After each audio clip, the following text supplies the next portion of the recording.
Sou Marcos, sou casado com a Kátia, sou pai de 4 crianças, graças a Deus. Deus tem alargado o nosso entendimento sobre o discipulado de nações e começa em casa, né?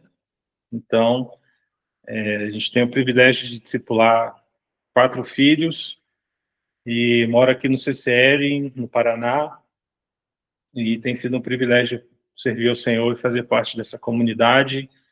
Sou de uma família cristã, meus pais são missionários na Jocum também, inclusive são missionários nessa base onde eu moro. Eles são parte do grupo de anciãos aqui da comunidade, né? Eles não lideram a comunidade, mas eles são os conselheiros. Então, eu estou na Jocum a vida inteira, né? Meus pais se conheceram em Jocum, se casaram em Jocum, e para mim é um privilégio.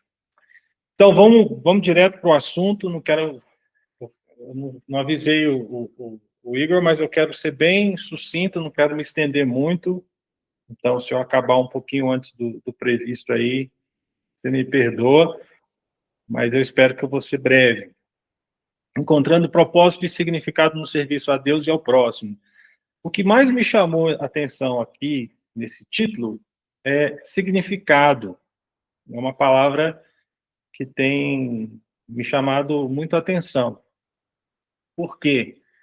Porque a gente foi treinado, quando eu falo nós, eu falo aqui no Brasil, a escola, ela foi muito influenciada pelo mesmo estilo, modelo de ensino, não que seja tão bom quanto nos Estados Unidos, mas é um modelo semelhante de ensino e aprendizado, né?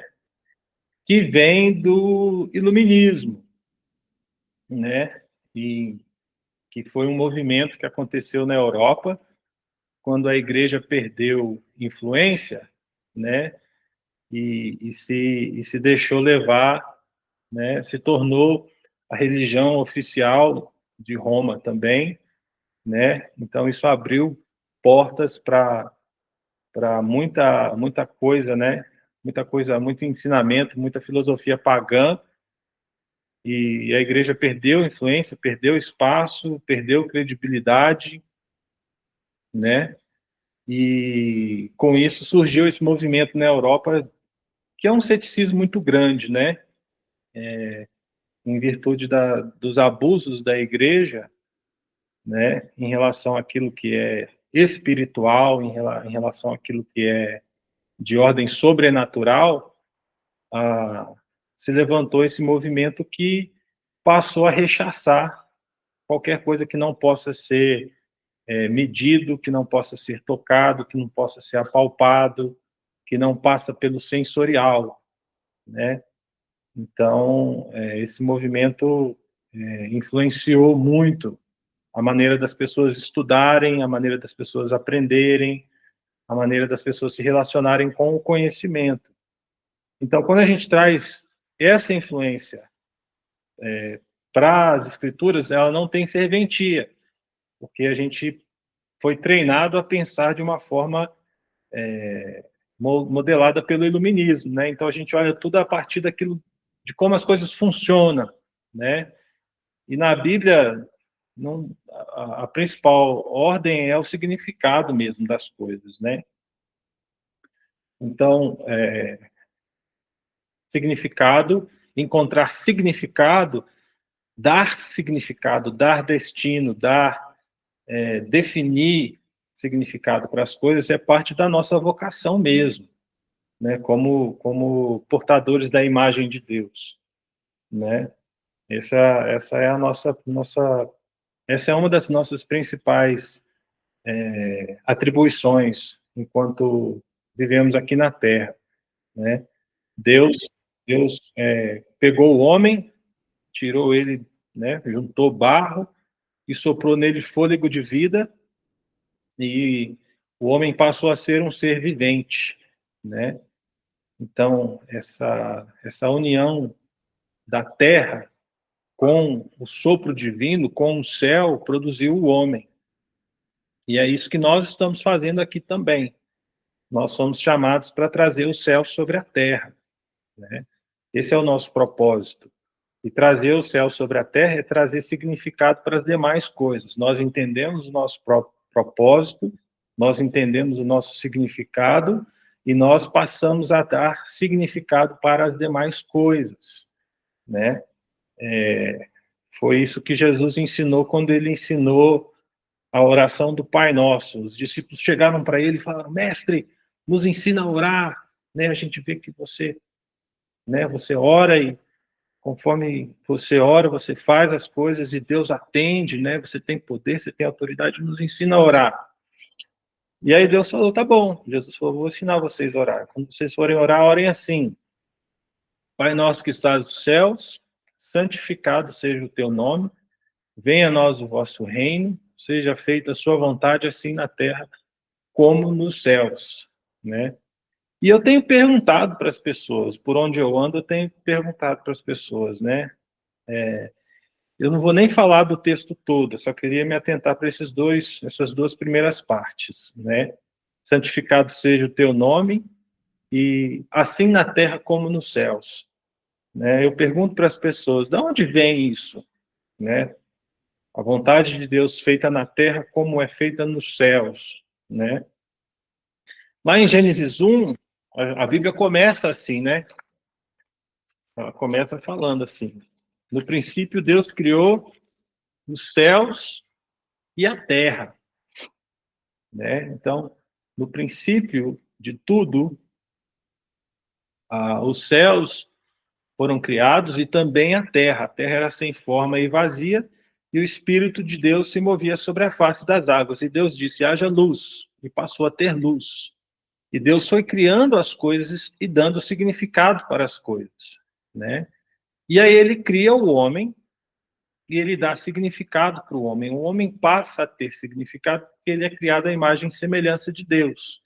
E porque ele é criado à imagem e semelhança de Deus, Deus dá para o homem poder e autoridade para dar significado para as demais coisas. Então, um exemplo bem simples. Deus falou: olha, você vai dar nome para os animais. Você vai observar os animais e você vai dar nome para os animais. O nome que você der, esse vai ser o nome. E assim para frente, até a queda. Na queda, o homem dá esse poder, ele dá essa autoridade para Satanás, né? Então isso é quebrado. Mas dar significado para as coisas é parte da nossa vocação, é parte do nosso chamado, né? E junto com isso vem a santificação das coisas, né? Que é outra coisa que as pessoas não entendem. Eu tenho a impressão que não entendem, né? Porque quando Deus fala: santificado seja o teu nome, a oração do Pai Nosso, na minha humilde, modesta opinião, não é uma oração que deve ser apenas repetida. Ela precisa ser preenchida. Faz sentido isso? Ela precisa ser desenvolvida. Não é uma oração só para a gente repetir, né? Como se ela fosse uma receita, né? Mas ela tem tópicos que nós precisamos desenvolver, tem coisas que estão escritas aqui nessa oração que nós precisamos desenvolver, nós precisamos aprofundar, que nós precisamos preencher. Então, quando ela fala: santificado seja o teu nome, né? Deus é santo, ele é santo, isso não vai mudar. Ele é santo e não tem nada que nós possamos fazer para diminuir a santidade de Deus. A gente não tem como, Ô, né? Marcos, posso interromper por uma pergunta? Pode. Eu peço até desculpa, porque eu não gosto de interromper, que está super interessante. Mas eu vi eu ouvi um podcast esses dias que um camarada falou que a oração do Pai Nosso ela já passou, ela já ocorreu, era para aquela época. O que você me diz a respeito disso? Porque, desculpa, né? Eu sei que não tem muito a ver com a aula, mas como você falou no Pai Nosso, eu me lembrei disso. E aí eu queria uma opinião, tá? Me desculpa aí por ter interrompido. Não, eu acho que eu vou responder isso no decorrer, mas eu já dei a dica aqui. Eu acho que não é uma coisa para a gente simplesmente repetir, né? Como se ela tivesse pronta. Ela precisa ser desenvolvida, né? Então, vamos lá, santificar o nome de Deus. O que é santificar o nome de Deus? Como que eu posso santificar o nome de Deus? Né? Eu vou santificar o nome de Deus a partir daquilo que eu faço, da minha conduta, que aponta, que traz glória para o nome dele. Entende? Então, aquilo que eu faço, aquilo que eu penso, né, a maneira como eu levo a minha vida, vai apontar para a glória de Deus. Né? Eu vou fazer com que Deus seja elogiado, com que Deus seja adorado, vou fazer com que as pessoas pensem que de fato existe um ser supremo que merece, que é digno de adoração, por conta da conduta que eu levo, a maneira como eu vivo a minha vida, como eu me relaciono com as pessoas, como eu cuido dos meus filhos, como eu cuido da minha família, como eu cuido da minha casa, como eu cuido da criação, das plantas, entende? Então, eu acredito, né, não sei como que esse cara falou isso, mas principalmente porque, de novo, né, a, a igreja em si, ela tomou isso como uma reza pronta, né? E as pessoas repetem isso por várias vezes. E eu acredito que essa repetição não tem utilidade. O que vai ter utilidade é a gente desenvolver essa oração. E a oração vai nos apontar para uma ação, certo? Então eu vou desenvolver essa oração do Pai Nosso a partir de uma ação, né? Então ele vai falar que a vontade de Deus seja feita na terra assim como ela é feita nos céus. Isso não é novo. Esse era o propósito de Deus quando ele criou o homem. E isso foi interrompido lá no Jardim do Éden. A gente vê céus e terra, né, essa fusão, ela deveria ter acontecido, o homem deveria ser esse... Ele é a própria fusão, o homem é terra com sopro. O homem é essa fusão de terra com o sopro divino, né? E da mesma forma como ele foi criado, ele também precisa continuar co-criando com Deus, nessa mesma dinâmica, com esse mesmo poder, com essa mesma autoridade, ele também vai dando significado para as coisas aqui na Terra. As coisas aqui na Terra continuam, em muitos aspectos, sem forma e vazias. E é nosso papel dar significado, dar forma e preencher. Faz sentido? Então, para a gente pensar aqui, né, uma definição simples. A matéria, né, a Terra é matéria sem significado. Os céus, né, que é o lugar da habitação de Deus, da pessoa de Deus, é significado sem corpo físico. Nosso papel é unir os dois. Nós precisamos da Terra, que não tem significado, com o céu, que é matéria sem significado. Quando tem essa fusão, esse é o reino de Deus acontecendo. É isso que a gente precisa desenvolver, né? E foi isso que a gente perdeu de vista ao longo dos anos, né? Por quê? Porque a gente não carrega conosco esse entendimento claro de que nós somos aqueles que vão santificar todas as coisas. Esse processo de céu sobre terra é santificação, né? O que torna algo santo, né? O texto está falando para a gente santificar o nome de Deus. Mas não é só o nome de Deus que a gente precisa santificar, a gente precisa santificar tudo, né? Tudo que recebeu o toque de Deus vai se tornar santo. O que torna algo santo é o toque de Deus, né? Então, aquilo que eu dedicar para Deus, aquilo que eu apresentar para Ele e deixar ter o toque dele, vai se tornar santo, que vai se tornar algo que é comum, né? A gente usa muito essa expressão secular, né? Ah, a minha vida secular, música secular, não sei o que secular, né? Essa palavra não existe na Bíblia. Na Bíblia o que vai ter, uma distinção que vai ter é sagrado e profano, ou sagrado e comum. Essas são as palavras que a gente vai ter na Bíblia. E comum, né? Aqui na base, a gente brinca, né? Tem a cozinha comunitária. Tem cozinha comunitária aí na base do Sion também? Aí aparece aqueles filhos sem dono, né? Aparece aquele prato sujo, aquele copo sujo, né? Que são aquelas coisas que não tem dono, né? É o comum. Então, para a gente pensar, pensa assim. Se você diz que algo é comum, é porque não tem dono. Profano é aquilo que não tem dono, que não foi dedicado. Então, é seu papel pegar aquilo e dedicar, ofertar aquilo para o Senhor, consagrar aquilo para o Senhor, né? E aí aquilo vai receber o toque de Deus, porque você dedicou, porque você ofertou. E essa dinâmica a gente pode aplicar para qualquer área da nossa vida, porque é isso que Deus quer de nós. Faz sentido, sim ou não? Fala comigo, Igor. Tá claro ou está confuso?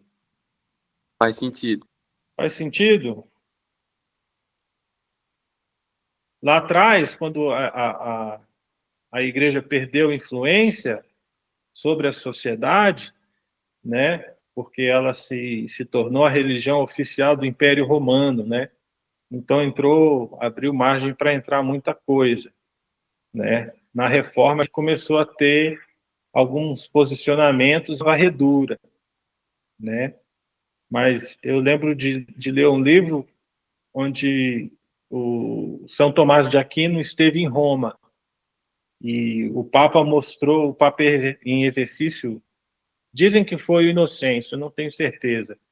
O Inocêncio mostrou para ele a estrutura lá, né, do Vaticano, as igrejas, a riqueza, o ouro que a igreja tinha acumulado ao longo dos anos por conta dessa coligação com o Império Romano. E aí ele mostrou e falou: tá vendo? Agora nós não precisamos mais falar que nem Pedro. Prata e ouro não temos. Vocês lembram essa história lá em Atos, né? O mendigo estava lá e Pedro falou: nós não temos prata nem. Pedro falou: nós não temos prata nem ouro, né? Mas aí ele curou o cara e o cara levantou e saiu andando. Então, quando Tomás de Aquino estava lá em Roma visitando, ele viu as riquezas da igreja daquela época e o Papa falou isso para ele, se gabando, né? Olha, nós temos riqueza, nós temos prata e ouro. E aí o São Tomás falou: talvez é por isso que a gente não pode mais dizer levanta e anda, né? Porque a igreja se corrompeu a tal ponto que perdeu a influência e com isso perdeu a autoridade sobre a sociedade, né? Então essa é uma marca, né, dessas influências entrando dentro da nossa igreja, né? E isso afeta a maneira das pessoas pensarem. Então, a partir desse pensamento, para se perpetuar no poder, a igreja foi introduzindo esses conceitos filosóficos profanos, né? Muito daquilo que é ensinado em filosofia grega, né? E para o grego, tudo que é matéria é amaldiçoado, né? Então, a igreja começou a se postular diante da sociedade dessa forma. A nossa postura enquanto sacerdotes, enquanto ministros, né, enquanto clero, nós somos santos. E toda outra atribuição, toda outra profissão, todo outro trabalho, né, o sapateiro, o lavrador, a camponesa, o professor, né, todos os outros trabalhos eram profanos, eram seculares, né?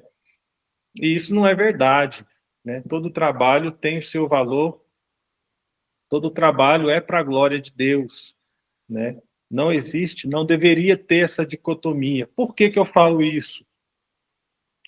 Porque nada do que Deus criou, olha aqui para mim, presta atenção nisso, nada do que Deus criou tem um valor em si mesmo.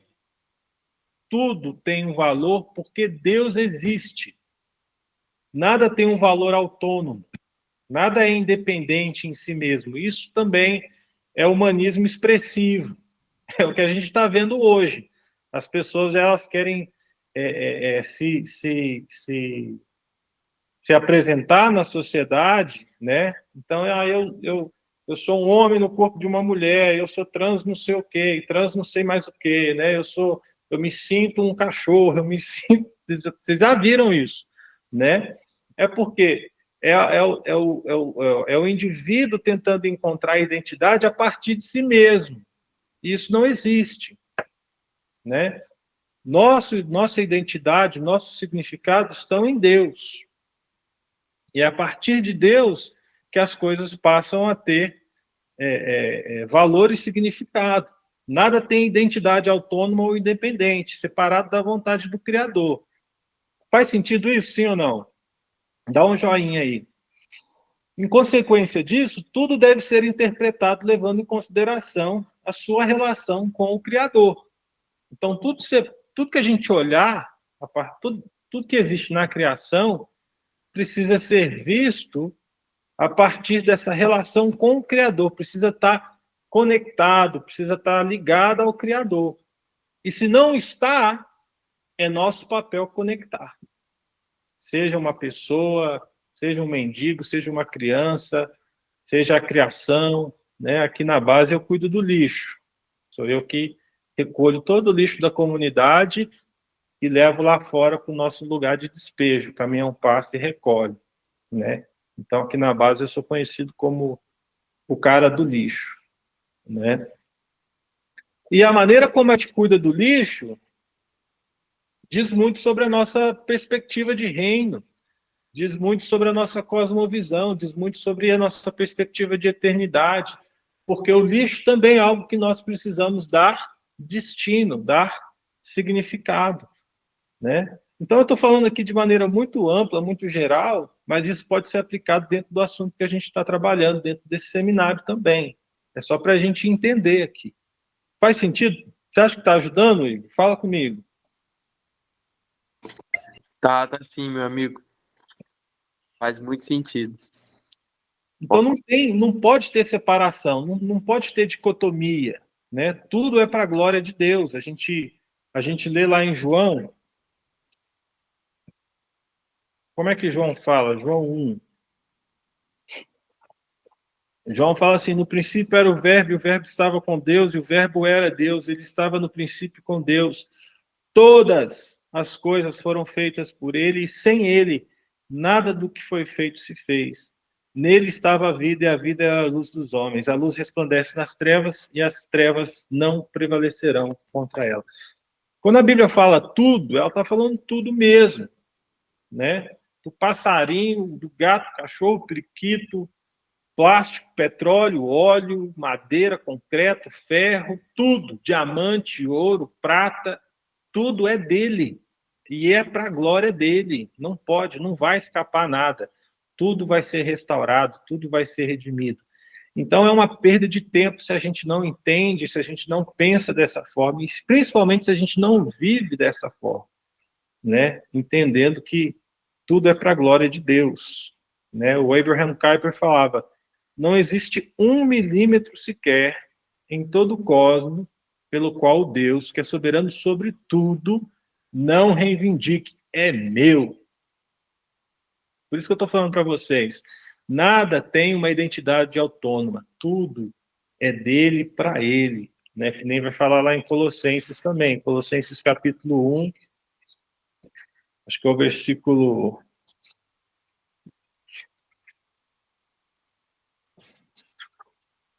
16. Colossenses 1,16 fala assim: pois nele foram criadas todas as coisas, nos céus e na terra, as visíveis e as invisíveis, sejam tronos, sejam soberanias, quer principados, quer potestades, tudo foi criado por meio dele e para ele. Ele é antes de todas as coisas e nele tudo subsiste. E tem outro versículo muito curioso também, que Jesus, que fala lá em João 3,16, que Deus amou o mundo. Quando fala mundo, fala cosmo. Deus amou o mundo de tal maneira que deu o seu filho, né? Então, Jesus não morreu só pelas pessoas. Deus morreu por toda a criação. Deus morreu pelo cosmos. né? Jesus morreu não só pelas pessoas, mas por toda a criação. E toda a criação precisa voltar de volta para o governo, para o domínio dele. Então, nós somos essas figuras que vão pegar qualquer coisa e dedicar para Deus. Sejam pessoas, né? Então, quando eu falo pegar uma pessoa e dedicar para Deus, eu estou falando que você vai discipular essa pessoa, né? Pode ser seu filho, sua família, seu cônjuge, seu vizinho. Você vai dedicar essa pessoa para Deus, você vai consagrar essa pessoa para Deus. Esse é o processo de discipulado que nós precisamos fazer para oferecer, para apresentar essa pessoa diante do Senhor. Então, a partir disso, nós vamos consagrar. Esse é o nosso papel, como discípulos, como filhos de Deus. Nós damos significado, nós damos destino, nós damos direção para a vida das pessoas, né? E aquilo que eu toco, aquilo que eu dedico, passa a ser santo. Aquilo que eu entrego para Deus é santificado, né? Então, o que torna algo santo é o toque de Deus, né? Nada vai ter valor por si mesmo se não receber o toque de Deus. Portanto, eu sou um portador da presença de Deus e o que eu toco é consagrado, aquilo que eu dedico passa a ser santo. O ordinário, né, passa a ser extraordinário, né? Aquilo que é ordinário, aquilo que é comum passa a ser santo, porque eu estou colocando debaixo do governo de Deus, debaixo da autoridade de Deus. Isso é trazer o céu sobre a terra. Aquilo passa a receber o toque de Deus, o sopro de Deus, passa a ter vida, passa a ter significado, passa a ter valor, ou resgata o seu valor, né, como Deus tinha proposto. E é isso que nós precisamos fazer, né? Então, seja com pessoas, né, num processo de discipulado, né, que não vai ser instantâneo, né? Nós precisamos discipular, né, submergir essa pessoa até que ela absorva, né, os princípios, os valores do reino de Deus, se torne uma nova criatura, seja o nosso bairro, seja a nossa sociedade. E eu estou para falar isso para vocês, amigos, que isso só vai se cumprir quando a gente perder de vista a ambição pelo estrelato. Porque o mundo precisa de pessoas que vão trabalhar, fazer coisas pequenas para a glória de Deus, sem receber reconhecimento, sem receber grandes recompensas, mas que vão fazer as coisas lá com fidelidade diante do Senhor. É isso que a gente precisa hoje. As pessoas estão buscando caminhos e às vezes sem saber como fazer as coisas, porque elas só querem fazer se for fazer coisa grande, se for fazer coisa mega, né?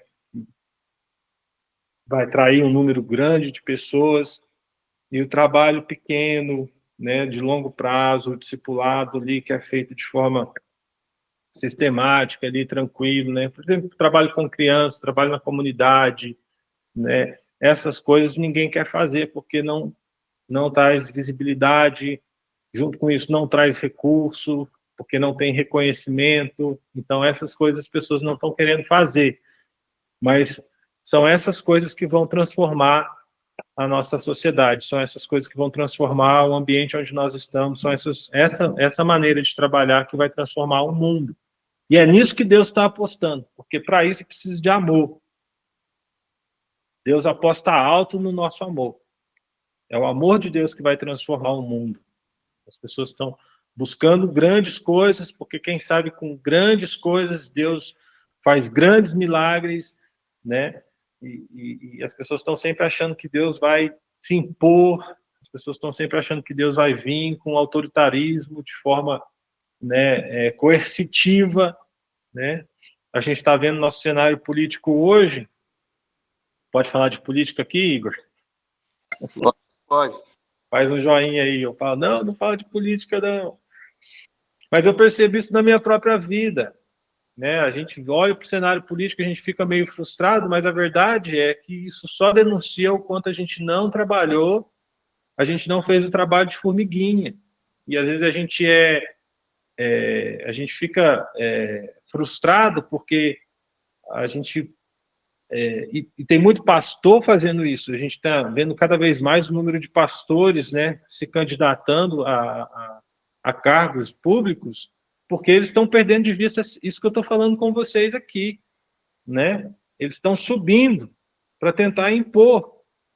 E a gente está vendo, o nosso país tem leis, mas as nossas leis estão sendo desrespeitadas. Por quê? Porque a gente está vivendo uma crise moral por conta do discipulado, porque não teve cultura. A cultura precisa ser transformada. Então, a gente precisa dar significado nas áreas mais baixas da sociedade. A gente precisa estar na comunidade, a gente precisa estar com as crianças, a gente precisa estar com as mulheres, a gente precisa estar com os mais pobres, né? Para a gente trabalhar no discipulado, na maneira das pessoas enxergarem o mundo. Não vai ser transformado através de leis. A gente pode ter as leis mais rígidas aqui no Brasil, como de fato a gente tem, e a gente vê a lei sendo descumprida. O que nós vamos fazer? Não, as pessoas não respeitam as leis. Não adianta. Meu pai é suíço.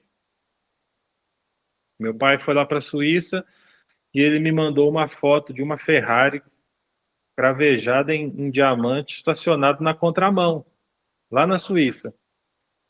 País que foi construído, né, por meio de princípios. Vocês conhecem a história. Calvino foi lá, chegou em Genebra, transformou, aplicou os princípios do reino de Deus o destino de uma nação inteira.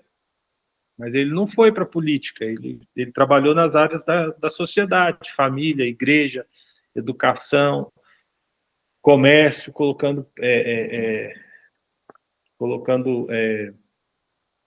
valores justos, né? Juros justos, taxas justas na economia, o preço, ensinando o povo a trabalhar o máximo que puder, emprestar o máximo que puder, guardar o máximo que puder. Ele transformou o país. E aí meu pai foi lá e me mandou uma foto de uma Ferrari cravejada em diamante, estacionado na contramão. E aí ele mostrou, isso aí provavelmente é uma pessoa, é um estrangeiro, né, provavelmente, né, do Oriente Médio, que são países que não têm uma cultura transformada também, mas eles querem o benefício dos países capitalistas, né? E ele vai pagar a multa, porque ele não se importa, porque ele não se move por princípios. Então, você percebe? Você pode ter a lei não vai mudar a conduta das pessoas. O que vai mudar a conduta das pessoas é o discipulado, é a crença que ela tem, é o valor que ela tem, são os princípios que foram incutidos nela ao longo da vida. Então, a política é de cima para baixo. Você vai tentar impor por meio da lei, mas se a cultura não vive aquilo, você não vai alcançar. Vai ter uma crise moral e a comunidade, a sociedade vai continuar do jeito que ela está. Faz sentido o que eu estou falando? Esse é só um exemplo que eu estou dando aqui, meio cômico, né? Que meu pai mandou para mim quando ele esteve lá. Mas é isso que a gente precisa fazer. Então, o nosso papel é trazer o céu sobre a terra. Nosso papel é de dar significado. Nosso papel é de santificar. Nosso papel é de submeter todas as coisas, colocar todas as coisas debaixo dos pés de Jesus. A palavra de Deus fala isso. Ele está sentado, aguardando até que todas as coisas sejam subjugadas debaixo dos pés dele. Então, o seu papel é de dedicar aquilo que está nas suas mãos para o Senhor. É você santificar todas as coisas. Então, daqui para frente não pode ter mais nada que é comum.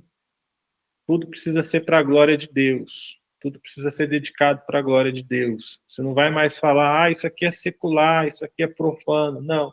Se é secular é porque não tem dono. Então vai passar até agora, porque você vai pegar e você vai dedicar, você vai ofertar isso ao Senhor. Então, pode ser a sua profissão, né?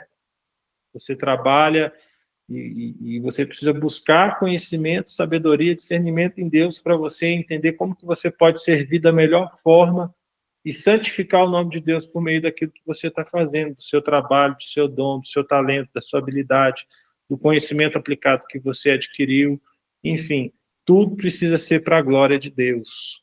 E nisso nós estamos cumprindo nosso propósito aqui na Terra, dando significado para as coisas, que é o nosso papel. Foi assim que nós fomos gerados e é assim que nós vamos nos mover também, dando destino para todas as coisas. Né? Aqui na base eu falo, gente, lixo precisa ter seleção, precisa ser separado, a gente precisa aprender a separar, a gente não pode esperar o governo vir e falar para a gente como que a gente trata de lixo.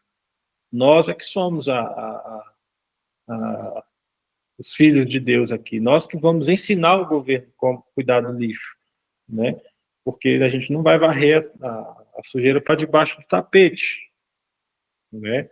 Nós vamos entregar a terra para ser restaurada e redimida pelo nosso Redentor, mas a gente não vai ficar aqui empurrando a poeira para debaixo do tapete, a gente vai fazer tudo que a gente pode, porque ele vai restaurar todas as coisas. Tem muita gente que acha que Jesus vai vir e vai tocar fogo em tudo, queimar tudo, estragar tudo. Né?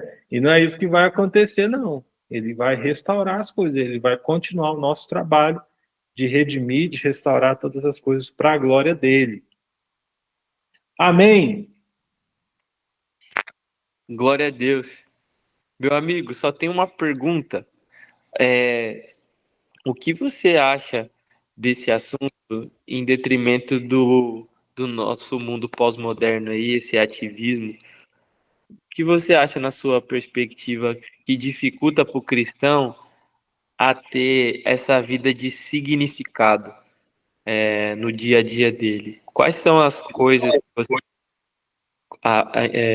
entende que dificulta toda essa jornada que a gente aprendeu hoje, que você estava falando, né? Trazendo para um modo prático. Trazendo para o modo prático, a gente... boa pergunta. A gente precisa entender que a Bíblia vai falar como que eu tenho que viver em cada aspecto da minha vida. Então, eu preciso ler a Bíblia com esse olhar, eu preciso ajustar a minha lente. Então, se eu trabalho com crianças, eu vou ler a Bíblia e perguntar o que a Bíblia fala sobre educação. Se eu trabalho com o meio ambiente, eu vou ler a Bíblia com esse olhar e vou buscar na Bíblia essas referências. Esporte, o que a Bíblia fala sobre esporte? Se eu sou professor, se é área de governo, se eu trabalho com TI, com tecnologia, com desenvolvimento de software, eu preciso buscar na Bíblia essas referências também. A Bíblia ela precisa permear a minha vida de segunda a sexta, não só sábado e domingo, né? Então a Bíblia, né, ela vai trazer as informações mais seguras, mais precisas sobre quem Deus é. E Deus trabalha assim, Deus trabalha com a verdade, ele é a verdade, e a verdade é absoluta.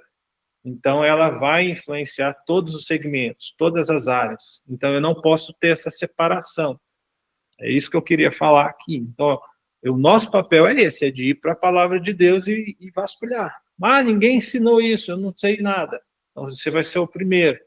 Aí, e ler, e aprender, e aplicar para a sua vida. Seja aquilo que você faz, você vai buscar essa referência para a sua própria vida.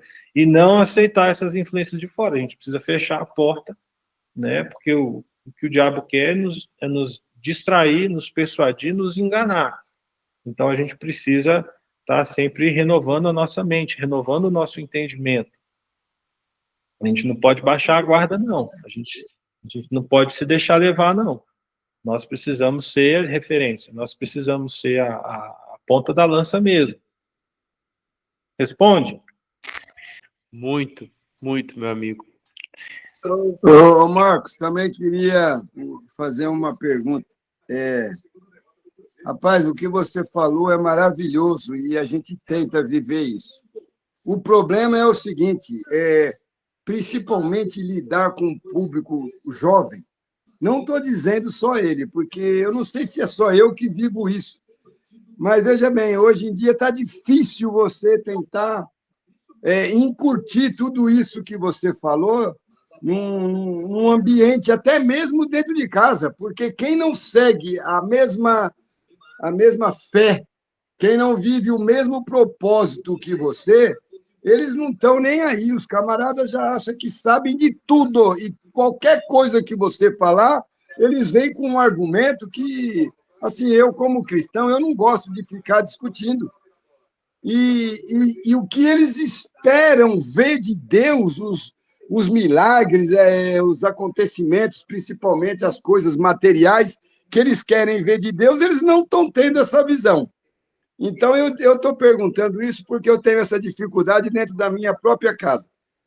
Não vou nem te dizer na igreja ou os lugares que a gente frequenta, mas eu começo por dentro de casa, não consigo incutir essa situação toda que você falou na minha família aí. É desafiador mesmo, né? Adolescente, jovem, é um desafio mesmo. E a gente precisa pedir a graça de Deus, pedir sabedoria para poder ir treinando, né? E educando os nossos filhos, né? A juventude, despertando neles interesse também pela palavra de Deus, porque a palavra de Deus é sensacional, ela tem todas as respostas, né? No nosso viver, para o nosso cotidiano, para o nosso dia a dia, e a gente precisa buscar em Deus sabedoria. Vou dar um exemplo aqui, talvez é um pouco simples, dá tempo ainda? Vou dar um exemplo aqui dos meus filhos, né, lá em casa. Foi esses dias até. Eu estava lendo Provérbios e eu estava vendo meus filhos eu tenho um filho de 13 anos e uma menina de 11. As outras duas são pequenininhas. E eles estavam se engalfinhando, se criticando, se pegando, né, em discussões e tudo. E aí eu li um versículo para eles que Salomão fala, né? Salomão fala assim, lá em Provérbios, né? Filho meu, né? Abrace a sabedoria, né? Compre ela, estime ela, né? Ela é mais preciosa do que o ouro. Busca a sabedoria com todas as suas forças. E aí ele fala assim, tem um dado momento que ele fala assim, diga para a sabedoria, você é a minha irmã. Aí eu falei, olha bem. Aí eu chamei meu filho mais velho, né? Falei, olha só, para o Salomão falar isso para um filho, né? A sabedoria você tem que tratar que nem a sua irmã. Como você acha que esse rapaz deveria tratar a irmã dele? É para ele dizer para a sabedoria que ela é a irmã dele. Então, logicamente, eu entendo que ele foi treinado a tratar a irmã com muito apreço, com muito respeito, com muita dignidade, né? Para Salomão falar, olha, você tem que tratar a sabedoria como se ela fosse a sua irmã. Então, o fundamento da irmã está bem colocado, né? O tratamento para uma irmã, ele sabia, agora ele precisava aplicar isso para a sabedoria. Então, eu falei isso para o meu filho, falei assim, olha, você estuda, você lê, e de fato, meu filho lê bastante, gosta de estudar, gosta de aprender. E aí eu falei com ele, mas você precisa agora tratar a sua irmã como você trata a sabedoria, é o inverso, né? Aí depois chamei a minha filha e falei, olha aqui, o Salomão está falando isso para o filho dele. Como você acha que a moça se comportava? Para ter essa comparação, né? Para ter essa alusão. Como você acha que essa moça se comportava? Como que essa moça era tratada pelo irmão? Como que ela se comportava também? Faz sentido? E ali eu vi que eu alcancei o coração dos dois, né? De forma separada, eu trouxe isso, né? Até de forma cômica, brincando, mas mostrando para eles como que a palavra de Deus é atual, como que ela serve para os nossos dias, mas é um desafio, a gente precisa estar sempre buscando em Deus sabedoria para instigar eles, porque eles estão vivendo uma estação de muita informação, né? Mas eles também estão buscando coerência. O jovem, ele tem uma crise muito grande, então eles precisam ver consistência e coerência mesmo, porque é a fase onde eles começam a expressar e se rebelar quando eles percebem inconsistência e incoerência. Então, a gente precisa tomar muito cuidado para a gente não se deixar levar e, à medida do possível, pedindo graça e sabedoria para Deus, para a gente mostrar para eles como que a palavra de Deus é forte, como que ela é verdadeira, como que ela é a fonte mais segura sobre a natureza, as informações que a gente pode obter sobre quem Deus é. Beleza? Esse assunto é complexo, a gente poderia conversar em outro momento, mas a gente precisa encerrar. Então, eu passo a palavra aqui para o Igor, eu espero que eu tenha contribuído de alguma forma, vai pensando aí e a gente vai conversando. Deus abençoe. Meu amigo, muito obrigado. Marcos, obrigado por esse tempo precioso. Nós fomos muito abençoados por Deus através da sua vida. Tanta sabedoria no compartilhar, simplicidade. Acredito que ficou muito claro para nós esse convite do Senhor para uma vida de intencionalidade, buscar em Deus o significado das coisas. Nossa vida tem um propósito. E que Deus continue te abençoando muito, amigo. Muito obrigado pela sua generosidade no compartilhar. Que Deus abençoe você, sua casa, sua família, Jocum CCL. Que você continue sendo bênção para as nações, viu? Obrigado, viu, amigo? Deus abençoe. Deus abençoe. Galera, agradecer aqui vocês também que chegaram até aqui. Muito obrigado. Eu sei que segunda-feira para muitos é bem complicado, mas tem sido uma bênção para todos nós. Todo esse treinamento que temos tido através à luz da Bíblia tem sido enriquecedor para a nossa vida diária, né? Corpo, alma e mente, uma vida vivendo a missão de Deus. Então, que Deus continue te abençoando. Hoje vou estar postando essa aula gravada e as outras demais que passaram, tá? E a gente vai seguindo junto até o final dessa jornada, tá? Tiver dúvida, indagações, perguntas, manda no meu privado e a gente vai conversando, tá bom? Deus abençoe, tenha uma ótima segunda, uma ótima semana de trabalho, na graça de Deus. Deus abençoe. Tchau, tchau.